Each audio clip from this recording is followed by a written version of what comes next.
Olá, queridos amigos e meus irmãos do canal Retorno da Glória, que a graça e a paz do nosso Senhor e Salvador Jesus Cristo repouse sobre cada um de vocês e que o Espírito Santo habite em seus corações, enchendo-os da santa e bendita presença divina. Amém? E meus queridos, aqueles que quiserem, deixem o seu pedido de oração, porque diariamente temos orado pelos pedidos que são feitos aqui nesse canal, ok? Bom, a palavra de Deus em Apocalipse, capítulo 12, versículo 17, diz que no final dos tempos o dragão, Satanás, se ira contra a mulher, a igreja, e vai fazer guerra contra o restante da sua descendência, que são aqueles que guardam os mandamentos de Deus e têm o testemunho de Jesus, o qual o anjo diz ao profeta João, lá em Apocalipse 19, versículo 10, que é o espírito de profecia. Queridos, a ira de Satanás não se levanta contra aqueles que estão dizendo que Deus é amor e que Jesus salva, porque o próprio Espírito de Profecia nos diz que nos últimos dias o regente do mundo cristão seria o próprio Satanás. Embora sabemos que existem milhares e milhões de verdadeiros e sinceros filhos de Deus em todas as denominações, e na verdade a massa dos salvos se encontra nas demais denominações cristãs, ainda assim, a ira do inimigo de Deus se levanta de uma maneira especial contra aqueles que possuem o espírito da profecia, porque esse dom, deixado pelo nosso Deus, nos leva às sagradas escrituras e abre diante de nós as preciosas verdades presentes para o nosso tempo. E desta maneira, podemos compreender que o Senhor estabelece para a sua igreja profética dos últimos dias que vá a todo mundo pregar, com palavras e ações, o Evangelho do Reino que está registrado em Apocalipse capítulo 14. Embora o profeta João tenha deixado escancarado em Apocalipse capítulo 12 que a ira do maligno só se levanta contra os que guardam os mandamentos de Deus e têm o testemunho de Jesus, há uma frente gigantesca dentro da igreja, tanto de forma direta ou indireta, contra a explanação do espírito de profecia. E na verdade, não é difícil encontrarmos tanto leigos como pastores mostrando o seu completo desgosto com relação ao espírito da profecia. Queridos, se o dragão odeia os que guardam os mandamentos e tem o espírito de profecia, então, aqueles que somente professam guardar os mandamentos, mas se rebelam de forma aberta ou camuflada contra o espírito de profecia, esses não apenas estão em paz com o dragão, mas também são os seus mais ativos e perigosos agentes dentro da igreja.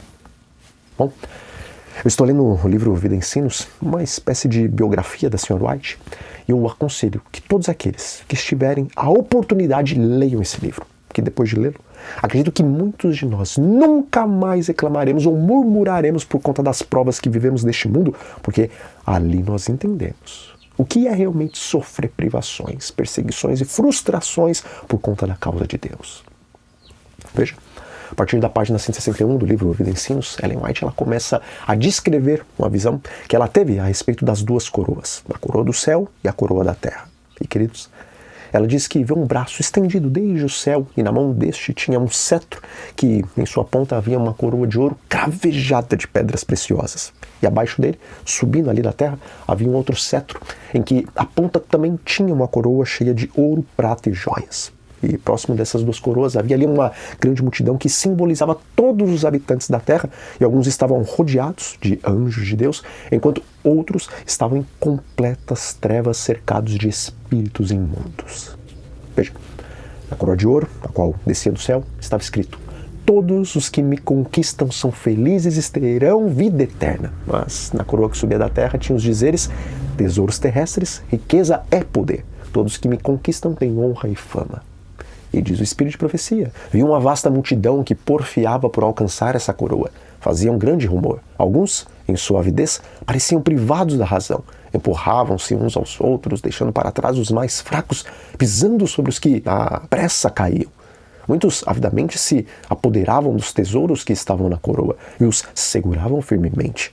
A cabeça de alguns era branca como a prata e seu rosto estava enrugado pelos cuidados e ansiedade. Bom, desses que estavam próximos da coroa terrestre, nenhum deles tinha consideração com seus próprios parentes, mas pelo contrário, enquanto os seus familiares olhavam para eles com súplicas mais firmemente, aqueles que conseguiam se achegar próximo da coroa terrestre pegavam suas riquezas e abraçavam ainda mais firmemente e contavam e recontavam os tesouros que haviam conseguido. Mas talvez o que me deixou mais entristecido nessa visão, era que muitos daqueles que estavam se cotovelando entre a multidão para tentar alcançar os bens que se encontravam na coroa terrestre eram professos cristãos. E embora eles também olhavam para a coroa celestial e estendiam um braço em direção a ela, ao mesmo tempo eles olhavam para a coroa terrestre e estendiam o outro braço em direção a ela, de maneira que depois de algum tempo eles perderam completamente de vista a coroa celestial para lutarem pelas riquezas que se encontravam na coroa terrestre. Amigos, onde nós estamos ajuntando o nosso tesouro? Onde a traça e a ferrugem tudo consomem e onde os ladrões minam e roubam? Ou nós estamos ajuntando os nossos tesouros no céu, onde nem a traça nem a ferrugem corrói e onde os ladrões não podem minar nem roubar? Veja, enganoso é o nosso coração mais do que todas as coisas e desesperadamente corrupto. E será que algum de nós pode conhecê-lo? Balaão foi um profeta de Deus, mas por não conhecer o seu coração, ele se tornou não apenas um ímpio, mas se sujeitou completamente a Satanás. Ele serviu de instrumento para fazer os filhos de Deus caírem em tentação, a fim de terem a proteção e a bênção de Jeová removidas. E embora depois de muito trabalhar para o mal, Balaão conseguiu sim aquilo que ele queria, as riquezas que o rei Balaque lhe ofereceu, ele não pôde desfrutar dessas porque foi destruído com boa parte daqueles homens e mulheres ímpios. E quando, após o milênio, ele ressuscitar, além de não receber o galardão de profeta, ele receberá a penalidade de um falso profeta. Amigos, na carta à igreja em Laodiceia, o Senhor é muito claro em nos dizer que nós somos miseráveis, pobres, cegos e nus, e que, independente de assim sermos reconhecidos por Ele, aos nossos próprios olhos, nós nos julgamos ricos e abastados e pensamos que de nada temos falta. Laodiceia está a ponto de ser vomitada porque ela não possui o discernimento espiritual. E sem esse discernimento, ela não pode conhecer o seu próprio coração. E quando comparamos a avaliação que Laodiceia faz de si mesma com a avaliação que o Senhor faz dela, vemos que um dos maiores problemas de Laodiceia, da Laodiceia atual, é o mesmo da Laodiceia do tempo do profeta João. A riqueza e a comodidade corrompeu o nosso coração. Queridos, embora ficamos enojados com a atitude de Balaão e embora não consigamos acreditar no que aquele profeta fez, a verdade é que nós temos o mesmo espírito de Balaão e inconsciente e constantemente estamos nos vendendo ao Balaque deste mundo, a Satanás, e estamos sendo os maiores instrumentos dele para fazer com que o povo de Deus se contamine com as midianitas espirituais desses nossos dias, para que o Senhor amaldiçoe o seu povo e não deixe entrar na Canaã celestial, assim como muitos daqueles que se contaminaram com as midianitas e foram amaldiçoados, destruídos e não puderam entrar na terra prometida. Queridos, por conta de números e metas, pastores estão se vendendo seus princípios para não perderem o seu salário mensal. Por conta de gostos musicais e de experiências sensoriais, os cantores estão se vendendo para que possam continuar desfrutando de um carnaval dentro da igreja. Por conta das iguarias deste mundo, líderes e leigos estão se vendendo para continuarem alegrando o seu coração com comidas abomináveis e venenos que estão nos destruindo. Meus queridos, será que nós somos tão cegos a ponto de não compreender que nós estamos querendo batizar o porco e santificar o porco, assim como as outras denominações estão fazendo? Como temos coragem de trazer refrigerante de cola ou qualquer outro tipo de bebida dessa espécie para os nossos ajunta-panelas ou mesmo para dentro da nossa casa e orarmos pedindo a bênção do Senhor por aquilo que vamos beber? Se o Espírito Santo, através da sua profeta, nos diz que o queijo nunca deveria ter entrado no estômago humano. E se nós sabemos que essa é uma verdade vinda do céu, como temos coragem de abrir nossas pizzas e agradecer a Deus pelo alimento e pedir que Ele abençoe aquilo que Ele já amaldiçoou?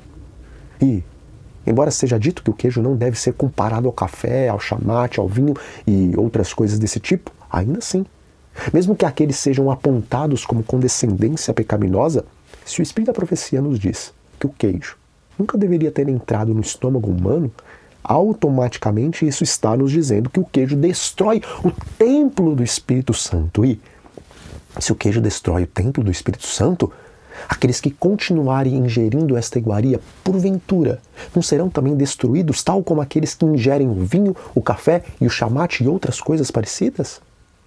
Quais são os tesouros que estamos correndo atrás? As riquezas e os prazeres deste mundo ou a coroa de glória? O que tem enchido o nosso coração de alegria e de empolgação? As centenas ou talvez os milhares de reais que podemos lucrar com algum negócio nessa terra, ou no final do mês ao recebermos o nosso pagamento? Ou o acumular estrelas em nossa coroa, as quais representam as almas que por nosso intermédio serão salvas neste mundo? Por qual motivo nos levantamos a cada manhã? Para corrermos atrás daquilo que é corrompível e corruptível? Ou levantamos da nossa cama para a glória de Deus e para sermos instrumentos a fim de alcançarmos almas para o Senhor?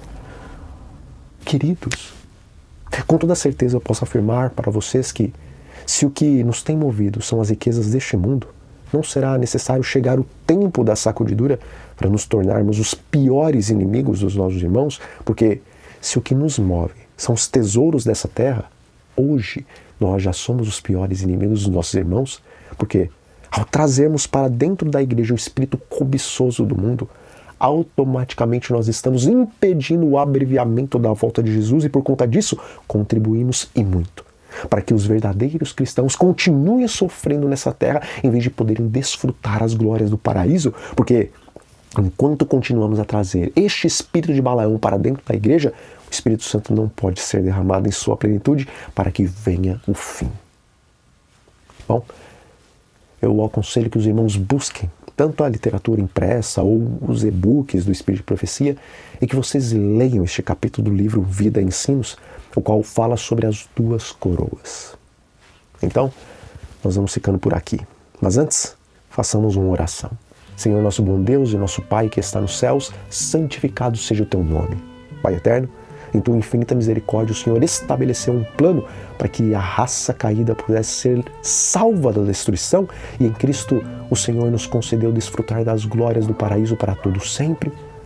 Abra os nossos olhos, Senhor, para que compreendamos quão grande tolice é trocar as glórias do céu pela coroa da terra. E isso te pedimos e já agradecemos em nome de Jesus. Amém. Meus amigos, não deixe de participar da jornada de 21 dias de preparação para o derramamento da chuva serôdia. E nessa próxima tela, lá no canto direito inferior, é só vocês clicarem ali no quadradinho que então o YouTube irá redirecioná-los para a nossa jornada, ok? Então, fiquem todos sob a paz do Senhor Jesus e até a próxima.